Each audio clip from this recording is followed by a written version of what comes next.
Bonjour tout le monde. Donc aujourd'hui, je voulais vous parler un petit peu d'un sujet qui me tient à cœur parce que ça arrive beaucoup dans la vente directe et aussi avec Sensi. Donc même si on a une super entreprise, des super produits, quand on est conseillère, c'est pas facile. Donc même si on a l'impression que les produits sont extraordinaires, mais rien n'est facile. Et beaucoup de conseillères se découragent assez rapidement et ont envie d'arrêter, se disent c'est bon, j'arrête, ça n'a pas marché, j'arrête. Et elles peuvent arrêter, elles peuvent faire une fête de lancement, il y a deux personnes qui viennent, elles se disent bah, j'arrête, ou elles se disent j'ai pas de vente, j'arrête. Et bien des fois, en fait, on se dit qu'on va arrêter parce que sans vraiment avoir essayé, on a l'impression d'avoir beaucoup essayé, mais en fait, on n'a pas vraiment essayé. Et je pense à ce sujet depuis un moment. Et à la réunion CNC, donc à Kansas City, donc Heidi et Orville Thompson ont fait venir un speaker, donc quelqu'un qui est venu nous parler, nous donner un petit speech de motivation pour nous remotiver, nous rebooster, c'est ça les conférences. Et donc cet homme s'appelle Nick Vujicic, désolé, j'arrive pas à bien prononcer son nom, c'est un Australien, et je vous mettrai en commentaire, je vous mettrai le lien de l'une de ses vidéos YouTube. Vous pouvez le regarder sur Facebook ou vous pouvez le trouver assez facilement. Il est très, très, très réputé dans le monde entier. Et la particularité de cet homme, de Nick, c'est qu'en fait, c'est un Australien et qui n'a ni bras ni jambes. Il n'a ni bras ni jambes. Donc, et il fait des discours, il voyage sur toute la planète, il voyage dans tous les pays, il conseille des chefs d'État, on vient le consulter pour plein de choses, pour un petit peu redonner le moral au cabinet, différentes personnes qui ont besoin qui ont besoin d'un boost d'énergie. Pourquoi? Parce que son histoire, comme vous pouvez l'imaginer, donc il est né sans membres, sans bras, sans jambes. Et pendant toute son adolescence, son enfance, bien sûr, on s'est moqué de lui à l'école. Il pensait qu'il avait aucun espoir. Il s'est dit, je vais jamais pouvoir me marier, je vais jamais pouvoir avoir d'enfants. Je suis un fardeau pour mes parents. Ses parents l'adoraient, donc ils l'ont beaucoup, ils lui ont donné beaucoup d'amour. C'est ça qui l'a un petit peu aidé. Mais même avec tout l'amour que ses parents lui donnaient, il avait 10 ans et il a voulu se suicider je crois que c'était dans une baignoire, il a voulu se noyer. Et puis finalement, il a commencé à penser que ce serait pire pour ses parents. Donc c'est un petit peu ça, c'est ça qui l'a dissuadé. Mais je voulais partager un petit peu des choses qui nous a dit et que vous allez entendre si vous regardez ces vidéos. Donc il dit qu'on aura toujours des bonnes journées et on aura toujours des mauvaises journées. C'est pas possible d'avoir que des bonnes journées, c'est pas possible d'avoir que des mauvaises journées, il y aura toujours les deux. Mais que par contre, les mauvaises journées, c'est ça qui va nous faire grandir, c'est ça qui va nous, on va apprendre plein de choses avec ces mauvaises journées. On va grandir, on va devenir plus fort. Et si on en est où on en est, c'est parce qu'on est passé par des mauvaises journées. C'est parce qu'on est tous passés par des épreuves et que donc ces épreuves, au lieu de nous freiner, ces épreuves nous font grandir, nous rendre plus fortes.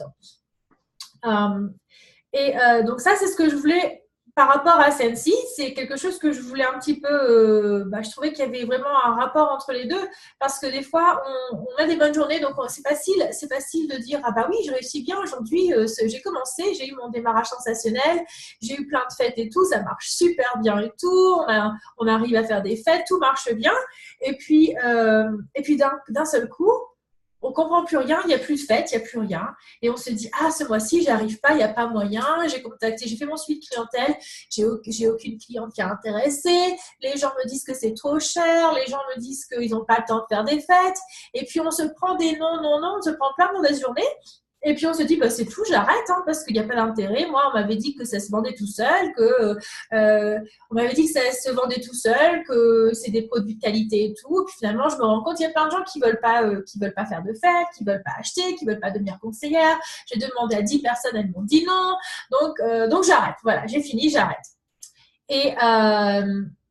Et ça, c'est une attitude que je vois beaucoup dans les conseillères qui dès qu'il y a une petite difficulté, ça peut être une grosse difficulté, mais dès qu'il y a une petite difficulté, dès qu'on leur dit non, voilà, c'est tout. Elles ne peuvent pas encaisser les refus, les non, et elles se disent, bah voilà, elles se ferment. Et au lieu d'embrasser ces obstacles et puis de se dire, bah, qu'est-ce que je vais faire pour surmonter ces obstacles, et ben elles arrêtent. Voilà, elles arrêtent. Comme ça, quand on arrête, on enlève l'obstacle puisqu'il n'est plus là vu qu'on a arrêté. Donc, on a arrêté avant l'obstacle au lieu de vouloir dépasser l'obstacle. Et moi, ce que je voudrais vous encourager, c'est vraiment à chaque fois que vous avez un obstacle, à chaque fois qu'il y a quelque chose qui ne marche pas, déjà d'essayer plusieurs fois. Parce que des fois, on peut essayer et on peut essayer et on n'est pas très doué, donc on essaye quelque chose et puis ça ne marche pas. Et ça ne veut pas dire que quand on va réessayer la même chose dans un mois, dans 2 mois, dans 10 mois, ça ne veut pas dire que ça ne marchera pas non plus. Donc, je reprends l'exemple de Nick. Donc, quand il était à l'école, il y a un agent d'entretien de service qui nettoyait les écoles et qui lui a dit, qui a dit à Nick, mais tu sais, toi, tu devrais être un speaker. Tu devrais parler, tu devrais partager ton histoire dans les écoles.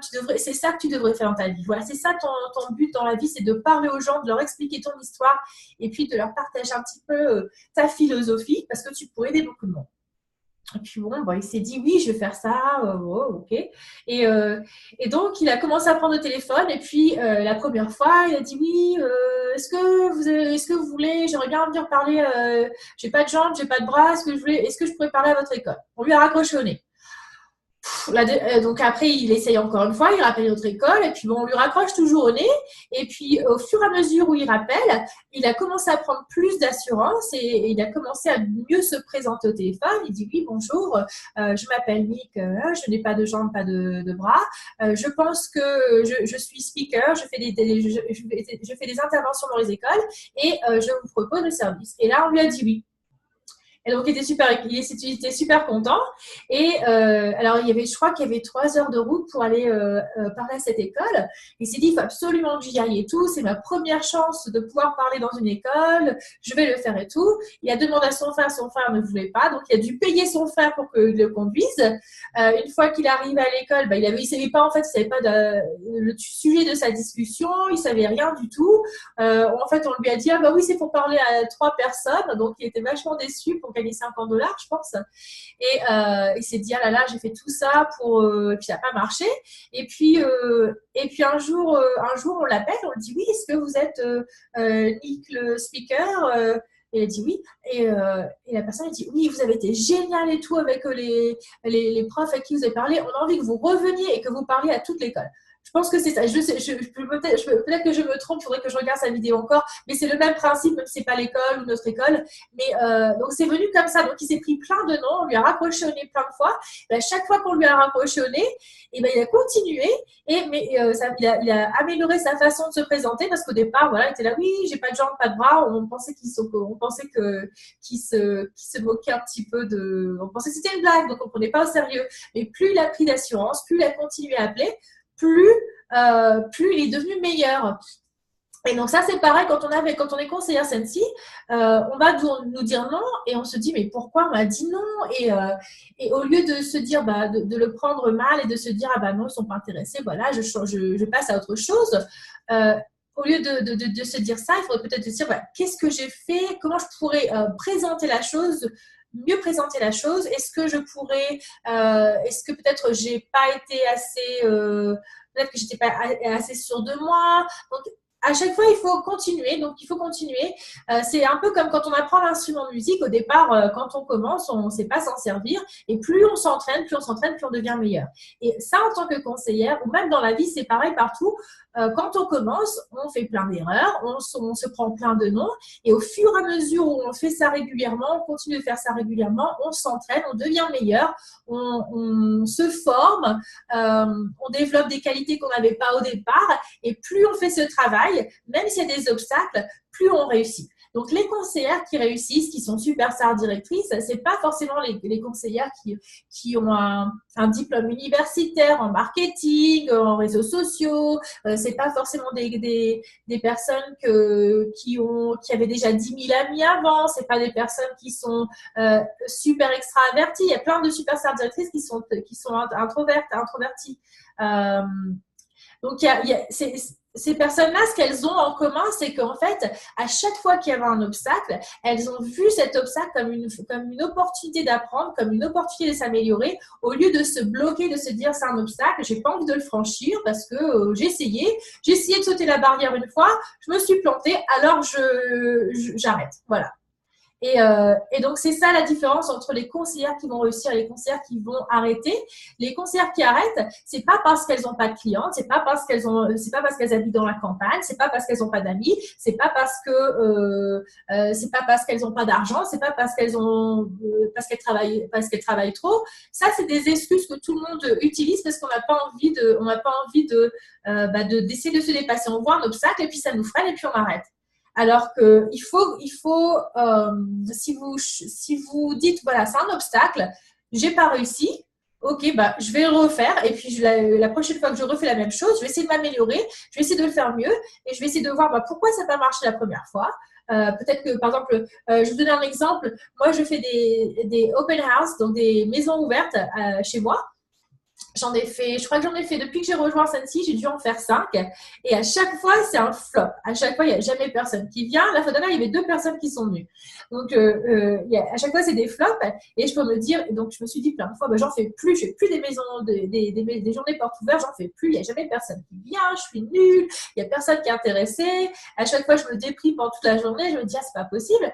Et puis après, je me dis, non, Isabelle, il faut que tu continues à le faire. Et je commence à analyser. Je me dis, mais pourquoi ma journée porte ouverte n'a pas marché? Et quand on y réfléchit bien, je me dis, oui, mais j'ai pas vraiment invité les personnes que je les ai invitées comme ça, mais j'ai pas vraiment invité. Je leur ai pas donné envie de venir. J'ai fait ça à la dernière minute. Je m'attendais à ce qu'elles viennent parce que c'est mes copines, mais je leur ai pas vraiment, j'ai pas partagé mon enthousiasme avec elles. Je leur ai pas dit que je comptais je les ai pas appelées plusieurs fois. Donc, j'ai pas fait tout ce travail que l'on fait pour avoir des journées portes ouvertes réussites. Et après, je m'étonne que ça marche pas. Donc, à chaque fois, je me dis, oui, j'aime pas faire les journées portes ouvertes parce que, je sais pas, j'aime pas, j'ai peur qu'on ne vienne pas. Quand c'est une fête à domicile chez quelqu'un d'autre, j'ai pas ce problème parce que si les personnes ne viennent pas, c'est pas à cause de moi, ça peut être, ça me concerne pas. Mais quand c'est moi qui invite mes amis et qu'elles ne viennent pas, je prends ça personnellement et je me dis, c'est bon, je le fais plus, elles viennent jamais. Et donc voilà, donc ça c'est un exemple. Si vous faites des choses et que ça ne marche pas, il ne faut pas vous dire je ne le fais plus parce que ça ne marche pas. Si ça marche pour d'autres conseillères, il n'y a pas de raison que ça ne marche pas pour vous. Donc, les journées portes ouvertes, par exemple, ça marche pour plein de conseillères. Donc, si ça marche pour plein de conseillères, pour les superstars directrices qui font toujours des journées portes ouvertes, pourquoi ça ne pourrait pas marcher pour moi? Pourquoi? Donc, il faut continuer. Un autre exemple, les personnes qui font une fête à domicile et il y a personne qui vient, ou elles ont ou alors elles annulent, les hôtesses, elles annulent. Elles se disent, c'est tout, je fais plus de fête de domicile, c'est trop de travail, j'ai 2 personnes qui sont venues, j'ai passé 3 heures, j'ai passé autant de temps pour préparer ça, il n'y a personne qui est venu, donc je vais plus faire de fête à domicile. Voilà. Et puis, je vais attendre qu'on commande sur mon site, et puis non, je ferai plus ça. Si les gens veulent commander, ils viendront me chercher. Ça ne marchera pas non plus. Hein. Donc, les fêtes à domicile, c'est un petit peu, c'est le but de Sensi, c'est comme ça que ça fonctionne. Donc, on peut faire d'autres choses, mais c'était prouvé que les fêtes à domicile, ça marche, c'est ce qui marche le mieux. Donc, pourquoi refuser de les faire? Parce qu'on se dit qu'on ne peut pas les faire. Donc ça, c'est encore un autre exemple. Donc moi, j'ai eu aussi des fêtes qui étaient, c'était des flops où il y avait du genre mon hôtesse qui était là, et puis peut-être une copine, et on est vraiment déprimé. On se dit j'ai passé tout ce temps-là, j'ai fait de la roue, j'ai pris toutes mes affaires avec moi, il n'y a qu'une personne qui arrive. Mais oui, mais sauf que cette personne-là, vous avez la chance de pouvoir lui parler, de lui parler, qu'elle commande pas, ça vous donne un contact supplémentaire. Et ensuite, vous pouvez vous rentrez chez vous, vous dites mais pourquoi il n'y a eu qu'une personne? Et là, vous allez vous poser des questions. Est-ce que j'ai fait mon coaching d'hôtesse? Est-ce que j'ai appelé mon hôtesse? Est-ce que je me suis déplacée pour aller voir mon hôtesse? Est-ce que je me suis assise avec elle en lui demandant qui elle allait inviter? Est-ce que je lui ai suggéré d'inviter ses voisins, ses collègues? Est-ce que je lui ai suggéré d'inviter ses amis? Est-ce que je lui ai suggéré d'envoyer des textos? Est-ce que je lui ai donné des idées de comment contacter ses amis? Non. Eh bien, voilà. Donc, vous avez votre réponse. Donc, à chaque fois qu'il y a quelque chose qui ne marche pas, ça pourrait être vraiment la malchance du genre, il y a une tempête de neige où personne ne peut sortir. Mais la plupart du temps, quand il y a quelque chose qui ne marche pas, c'est que nous, en tant que conseillères, on n'a pas fait vraiment tout ce qu'on devait faire.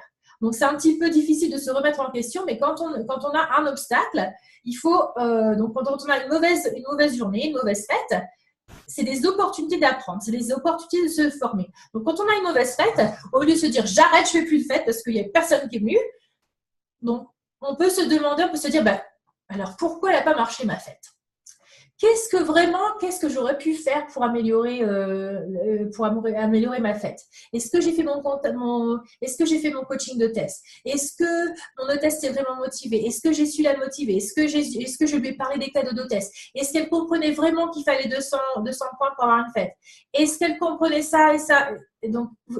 Et là, vous allez vous dire, ah ben non, je ne l'ai pas fait. Donc, qu'est-ce que vous allez faire? Vous allez dire, il faut absolument que je me forme pour mon coaching de test. Et vous allez regarder des vidéos. Il y a plein de vidéos, il y a plein de conseillères qui partagent ce qu'elles font. Si vous voulez vous former sur le coaching de test ou sur n'importe quel aspect de votre entreprise où vous n'êtes pas très doué, il y a plein d'opportunités de se former. C'est pas forcément non plus à votre marraine de vous former surtout, parce que vous êtes conseillère indépendante et c'est à vous aussi de vous former. C'est à vous d'aller chercher un petit peu des solutions. Si vous avez un problème, vous pouvez soit un problème, un obstacle, vous avez deux solutions. Soit vous allez dire je n'ai pas envie de surmonter cet obstacle, donc je m'arrête et j'avance plus.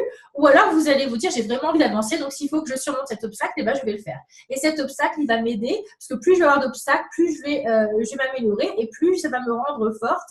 Et c'est un petit peu comme ça que, donc, avec Nick, c'est ce qu'il disait un petit peu. Voilà, quand on a des obstacles, c'est nos mauvais jours, c'est les jours où on va apprendre le plus, c'est les jours qui vont nous rendre les plus forts. Et puis, il faut développer un petit peu une mentalité de reconnaissance, d'être reconnaissante pour ce qu'on a. On se plaint toujours, tous les jours, on se plaint pour des petites choses, pour des broutilles. On se dit, tiens, mon téléphone, il n'est pas chargé, ou j'ai oublié j'ai oublié ça, j'ai oublié de fermer la porte de mon garage. On s'énerve pour des petites bêtises on s'énerve pour rien du tout. Et finalement, on oublie de se dire, j'ai de la chance, j'ai ça qui marche. Et c'est pareil avec votre entreprise Sensi. Au lieu de vous focaliser sur ce qui ne marche pas, focalisez-vous un petit peu sur ce qui marche et ce que vous pouvez faire pour que ça marche encore mieux. Donc ça, c'est un petit peu mes conseils que je vous donnerai. Et voilà, donc n'abandonnez pas. Si vous êtes nouvelle conseillère, si vous êtes conseillère depuis 3 mois et que vous dites j'ai envie d'arrêter parce que je n'ai pas une commande, non.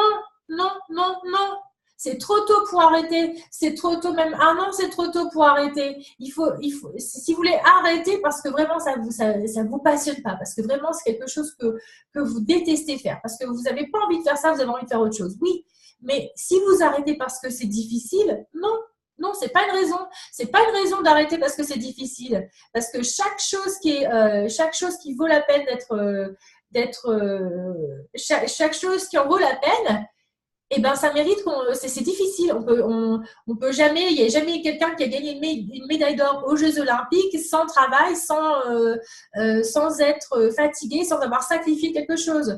Je vais vous parler, de Heidi Orville. Eux, quand ils ont commencé leur entreprise, donc là, vous les voyez, c'est des millionnaires, ils ont leur jet, tout ça. Et il faut dire, oui, ils ont de la chance et tout. Mais si on fait marche arrière, si on repart en 2000, je crois que c'est en 2003 qu'ils ont commencé. Si on repart 13 ans en arrière, vous avez Heidi Orville qui ont une famille qui sont en dette de, je crois que c'était 700 000 $. Ils sont en dette. Vous avez Heidi Orville qui décide de se lancer, de donner une chance à Sensi, alors qu'ils n'avaient pas du tout d'argent dans leur compte. Il continue de faire son boulot pour vendre des pots de chamois, tout ça. Et le soir, qu'est-ce qu'il fait à l'hôtel? Il verse de la cire dans les moules. Donc, pendant ce temps-là, il n'était pas avec sa famille. Pendant ce temps-là, il n'était pas en train de regarder la télé. Il était fatigué, il dormait 2 heures, 3 heures par nuit. Donc, il a sacrifié un peu de temps, il a sacrifié du temps pour son entreprise, pour sa famille, parce que son entreprise, ça aide sa famille. Ses enfants aussi, ils ont sacrifié du temps. Ses enfants, ils l'ont aidé à verser de la cire. Donc, il n'y a rien qui arrive il y a rien qui arrive sans sacrifice. Et quand on me dit oui, non, j'ai pas le temps, parce que oui, je dois passer du temps avec ma famille. Oui, la famille, c'est super important. Mais ce que vous faites avec Sensi, ça peut aussi vous aider pour votre famille. Donc, j'ai l'impression que des fois, on utilise des excuses assez facilement pour que, voilà, on me dit, bah non, je peux pas, je travaille trop, j'ai un boulot à temps plein et je rentre, je dois m'occuper de mes enfants, j'ai pas de temps du tout, je peux pas faire Sensi. Ou alors, bah non, j'ai des problèmes de santé, je peux pas faire Sensi, je peux pas faire Sensi. Vous voyez bien que Nick, il n'a pas de bras, pas de jambes et il fait plein de choses. Il est marié, au fait. Il pensait qu'il allait jamais avoir d'enfants, jamais de marié. Il est marié et il a, je ne sais plus combien d'enfants.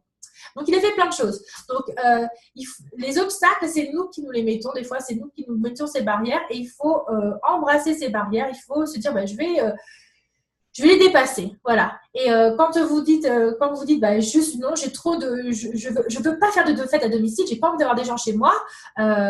Et ben, il faut sortir un petit peu de sa zone. Quand on dit, c'est une phrase qu'on dit tout le temps dans la vente directe, il faut sortir de sa zone de confort. Et ben oui, il faut faire des choses qu'on n'aime pas et des choses qu'on a peur de faire au départ. Parce que si vous restez toujours dans votre zone de confort, ben, vous bougerez jamais. Donc, si vous voulez aller de l'avant, si vous voulez bouger, eh ben, il va falloir un petit peu faire des choses qui vous font peur au départ. Donc, par exemple, il y a beaucoup de personnes qui ne veulent pas faire des vidéos comme je fais, qui ne veulent pas faire des lives, qui ne veulent pas se montrer en photo. Bah oui, c'est difficile. Est-ce que vous pensez que c'était facile pour moi de me mettre en vidéo, de faire une chaîne YouTube, de parler, de faire tout ça? Non, c'est pas quelque chose qui est venu naturellement, non. Et d'ailleurs, pour une petite anecdote, la première vidéo que j'ai jamais fait, je me suis entraînée toute la journée parce que je n'aimais pas ma vidéo. Et après, à un moment, je me suis dit, mais Isabelle, écoute, t'as pas besoin d'être parfaite. Arrête de trop réfléchir. Fais-le et puis voilà, c'est tout. Donc, des fois, il faut se pousser, il faut se bousculer un petit peu, de se dire, vous savez que par exemple, si vous faites des vidéos, ça va vous aider. Donc, pourquoi refusez-vous de les faire? Commencez, donc ça c'est quelque chose, c'est un obstacle. C'est un obstacle parce que vous refusez de faire des vidéos, vous refusez de vous montrer en photo et vous dites non, je ne veux pas le faire. Je ne veux pas le faire, je ne veux pas le faire, je ne veux pas le faire. Donc, vous pouvez rester comme ça et vous avancerez pas parce que vous avez cet obstacle que vous ne voulez pas enlever. Ou alors, vous pouvez dire, bah voilà, j'ai vraiment peur de faire des vidéos, ça me stresse, et ben qu'est-ce que je vais faire? On va commencer déjà à faire mes vidéos toute seule. Je vais m'enregistrer avec mon téléphone et je vais faire ça plusieurs fois. Je vais trouver un sujet, une recette de cuisine, ce que vous voulez. Ensuite, je vais faire une vidéo avec une copine. Ou alors, j'ai un groupe, je publie dans mon petit groupe où je connais tout le monde. Et voilà, vous vous entraînez comme ça et après, vous serez plus à l'aise. Les personnes qui se disent « Ah, mais je ne veux pas sortir de chez moi, je ne veux pas avoir de fête à domicile, je connais personne. » Eh bien, essayez de sortir un petit peu. Si vous n'avez pas d'amis, eh ben, c'est jamais trop tard pour se faire des amis. Allez, sortez un petit peu de chez vous, allez vous balader dans le parc, commencez à parler un petit peu à des gens que vous rencontrez, allez au magasin, intéressez-vous aux autres, souriez aux gens. Vous allez voir que si vous souriez aux gens, si vous regardez autour de vous, si vous essayez de donner des compliments un petit peu autour de vous, vous allez voir que vous allez vite vous faire des amis. Mais c'est pas en restant comme ça chez vous derrière l'ordinateur, c'est pas en refusant de parler à qui que ce soit que ça va changer. Donc il y a des choses que vous pouvez faire. Donc quand on me dit j'ai pas d'amis, je connais personne, déjà c'est pas vrai. C'est pas vrai et c'est des choses qui peuvent changer. C'est pas des choses qui ne peuvent jamais changer. Quand on me dit j'habite à la campagne, il n'y a personne, et ben il y a Facebook aussi, il y a toujours des moyens, pour affronter ces obstacles. Donc, ça, c'est un petit peu ce que je voulais vous dire. Si vous êtes avec celle-ci, que ça ne marche pas pour vous, que vous dites, ou alors vous allez vous dire, ma marraine, elle fait rien pour moi. Ma marraine, elle me laisse tranquille, elle me dit jamais rien, elle me contacte jamais. Ça, c'est encore une excuse parce qu'avec toutes les ressources qu'on a disponibles sur Facebook, tout le monde peut réussir. On n'a pas forcément besoin d'une marraine. Et il y a plein de mentors qui sont pas, vous n'êtes pas obligé d'avoir une marraine officielle. Vous pouvez parler à quelqu'un d'autre qui peut devenir votre marraine. Les équipes, ça n'a pas d'importance. Donc, essayez, si vous avez pensé à abandonner Sensi, si vous dites que c'est trop difficile, déjà demandez-vous, est-ce que ça en vaut la peine? Est-ce que si dans 10 ans, vous arrivez à superstar directrice, si vous arrivez à vous payer des vacances, si vous arrivez… déjà, il faut savoir quel est votre but. Est-ce que vous faites ça pour le plaisir? Est-ce que vous faites ça pour une entreprise? Est-ce que vous aimeriez bien développer votre entreprise, aider d'autres personnes à développer votre entreprise? Il faut déjà vous demander ce que vous voulez. Et si vous le voulez vraiment, eh bien, il faut aller le chercher. Et ça ne va pas venir à vous tout de suite. Il va falloir travailler. Il va falloir faire des choses que vous n'avez pas envie de faire. il va falloir, vous allez avoir des bonnes journées, des mauvaises journées. Et si vous prenez les mauvaises journées, que vous vous mettez au fond d'un lit sous la couette et puis que vous ne pouvez plus bouger, vous n'allez pas avancer. Donc, embrasser ces obstacles. Chaque obstacle est une opportunité de grandir, de devenir plus fort et de se dépasser. Donc, quand vous me dites, quand j'ai des conseillères qui me disent au bout de 3 mois, ah ben j'ai eu plus le vent, donc j'arrête. Ça me... Parce que je me dis, mais c'est pas possible. Qu'est-ce que tu as fait pour ne pas avoir de vent pendant 3 mois? Ou qu'est-ce que tu n'as pas fait que tu aurais pu faire? Et pourquoi tu arrêtes? Parce qu'on t'a dit non une fois et tu vas arrêter parce qu'on t'a dit non 10 fois, il faut arrêter. Moi, je vais vous donner un bon exercice. Contactez 100 personnes et prenez-vous 100 râteaux. Ça, c'est votre objectif. Vous allez contacter 100 personnes qui vont vous dire non. Et vous allez voir ce qui va passer au bout du 100. Donc, vous n'allez pas. Je suis sûre que ça sera très très dur d'avoir 100 personnes qui vont vous dire non. Et donc, est-ce que vous êtes prêt à ce que des personnes vous disent oui? Donc, c'est ça aussi. Mais si vous demandez à une personne, voilà, et vous arrêtez, bah, c'est tout. Si vous savez, par exemple, dans mon équipe, j'ai mes meilleures conseillères, je leur ai proposé une fois, elles m'ont dit non. Je leur ai proposé une deuxième fois, elles m'ont dit non. Et des fois, je leur ai proposé plusieurs fois, peut-être 4, 5 fois, 1 an, j'ai attendu 2 ans des fois. Elles m'ont dit non et j'ai continué. Et elles m'ont dit oui. Donc, si j'avais arrêté, si je m'étais dit, bah non, Jessica, je lui ai demandé. Elle m'a dit non, donc c'est qu'elle ne veut pas le faire. Donc, j'arrête. Voilà, je ne lui demande plus. Donc, si j'avais fait ça, eh ben, Jessica ne serait pas dans mon équipe. Et Jessica, elle réussit très bien. C'est pareil avec Isabelle Ndiaye. Si elle m'avait dit, ah bah non, je ne vais pas le faire parce que je suis en train de faire ça. Bon, ben voilà. Je lui ai demandé, je ne lui redemande pas, je lui ai déjà demandé, elle m'a dit non, donc c'est non. Non, ben, ce serait pas mon équipe, on n'aurait pas toute cette équipe en France. Donc, il faut jamais prendre les noms comme un nom définitif. Donc, ça, c'est mon challenge pour vous. Essayez de vous prendre 100 râteaux, donc 100 noms, et voyez ce qui se passe. Et surtout, si vous arrêtez de parler d'abandonner sans avoir jamais essayé. Désolée d'être un petit peu trop directe, mais vous pouvez pas dire que pour abandonner, il faut vraiment essayer. Et si vous abandonnez, posez-vous la question, est-ce que j'ai vraiment essayé? Est-ce que j'ai vraiment essayé? On sait que les produits marchent, on sait qu'il y a des conseillères qui marchent. La seule différence, donc les produits, c'est les mêmes pour tout le monde. La société, c'est la même pour tout le monde. La seule différence, c'est les individus, c'est les conseillères. S'il y a des conseillères qui réussissent et d'autres qui ne réussissent pas, ce n'est pas la faute des produits, ce n'est pas la faute de où vous habitez ou tout ça, c'est vous en fait, c'est la conseillère qui… Et on peut s'améliorer, donc c'est jamais quelque chose de permanent. Si vous ne réussissez pas avec celle-ci, maintenant, c'est pas parce que vous réussissez pas maintenant que vous n'allez pas réussir dans 5 ans ou dans 2 ans. Et c'est pas non plus parce que vous réussissez maintenant que vous allez réussir dans 5 ans. Parce que c'est facile de continuer quand on réussit, mais à un moment ou à un autre, vous allez avoir un obstacle. Et toutes ces conseillères qui réussissent super bien, là, on va voir si elles vont rester avec celle-ci quand elles vont se prendre un gros obstacle. On verra celles qui vont rester, celles qui vont se dire, ah bah non, c'est trop dur. Ça marche plus. Ah, ça marche au départ, ça marche plus, donc j'arrête. Et il y a d'autres qui vont dire, bah, ça marche au départ. Là, on a un petit problème. Et ben, on va essayer de voir ce qui se passe. On va essayer de comprendre ce qui ne marche pas. Et puis, on va essayer de faire, peut-être qu'on va faire autre chose. Peut-être qu'on va essayer autre chose. Peut-être qu'on va voir un petit peu ce que les autres qui réussissent à voir. Qu'est-ce qu'elles font, celles qui réussissent à voir?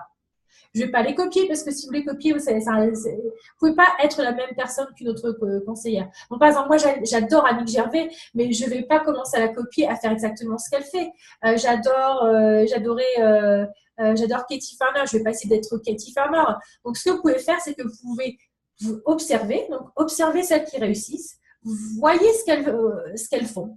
Et inspirez-vous à droite, à gauche, et vous inspirez de toutes ces conseillères, de tout ce qu'elles font, de tout ce qu'elles font, et vous allez injecter votre personnalité dans votre entreprise. Et c'est comme ça que vous allez que vous allez avoir du succès. Si vous suivez les conseillères, que vous dites, ah bah oui, elle fait ça, donc je vais faire la même chose. Et ça va pas marcher avec vous. Pourquoi? Parce que vous n'êtes pas cette conseillère. Donc, il faut vraiment, soyez vous-même, inspirez-vous des autres, formez-vous. Ayez ce courage d'affronter les obstacles et arrêtez d'abandonner. Arrêtez d'abandonner sans avoir commencé. Voilà, c'est un petit peu le sujet de cette vidéo aujourd'hui. Vous me direz ce que vous en pensez. Donc, pour toutes celles qui ont envie d'arrêter, celles qui se disent, est-ce que vous vous dites que vous avez envie d'arrêter tous les jours, tous les mois, ou on a tous des périodes comme ça où on se dit, ah non, j'ai envie d'arrêter. Moi, je peux vous dire que je suis passée par des périodes, je me suis dit, ah là là, Et moi, ce qui me motive encore le plus, c'est mon équipe, parce que je me dis non, j'ai une équipe qui compte sur moi. C'est pas le moment de voilà, c'est pas le moment de me dire ah bah oui, j'ai des problèmes personnels, donc je vais les laisser tomber. Non, c'est pas ça. Il faut un petit peu se dépasser et puis chercher au fond de nous-mêmes pour se dépasser. Vous allez voir que vous allez voir qu'il y a des bonnes choses qui vont arriver pour vous. Voilà, donc vous me direz ce que vous en pensez et continuez, n'abandonnez jamais.